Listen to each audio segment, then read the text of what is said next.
তাকওয়া মানে কি? আমরা জানি তাকওয়া মানে আল্লাহকে ভয় করা। আসলে কিন্তু ভয় শব্দটা তাকওয়ার ভিতরে কোথাও নেই। তাকওয়া মানে আত্মরক্ষা করা। তাকওয়া মানে কি? এটাকে বলা যায় আল্লাহ সচেতনতা।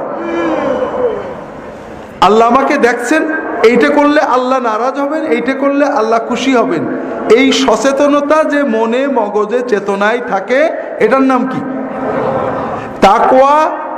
এর মূল অর্থ আত্মরক্ষা করা, ক্ষতি থেকে, ধ্বংস থেকে, পতন থেকে আত্মরক্ষার অন্তরের চেতনার নাম হলো তাকওয়া।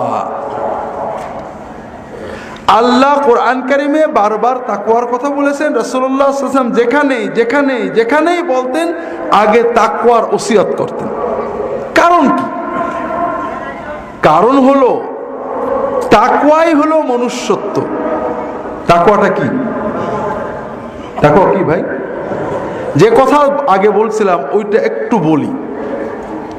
গরু, ছাগল, উট, ভেড়া, প্রাণী, শিয়াল, কুকুর, বাঘ, ভাল্লুক, ওদের কি স্কুলে পড়া লাগে? মাদ্রাসায় যাওয়া লাগে? মুখস্থ করা লাগে? বাথরুম শেখা লাগে? লাগে না। লাগে না তার কারণ ওদের ব্রেনের ভিতরে আল্লাহ সব দিয়ে দিয়েছেন। দুনিয়াতে যত জীব প্রাণী সৃষ্টি আছে, সকল প্রাণী আল্লাহ তাআলার শরীয়ত মেনে চলে, সবাই মুসলমান। গরু কি? মুসলমান। ছাগল, ভেড়া, উট, আল্লাহর যত প্রাণী, কোন প্রাণী আল্লাহর শরীয়ত লঙ্ঘন করে না।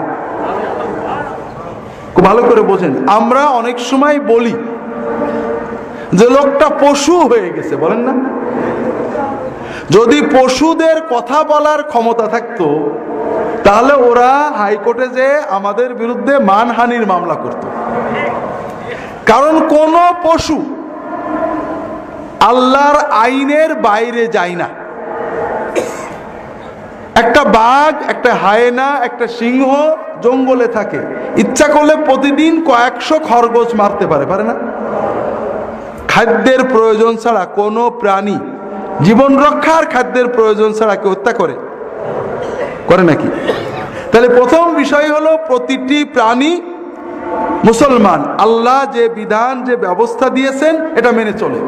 আর এজন্যই লক্ষ লক্ষ বছরের জঙ্গলগুলোতে পুলিশ লাগে, দারোগা লাগে, কোর্ট কাছারি আছে, থানা পুলিশ, জেলখানা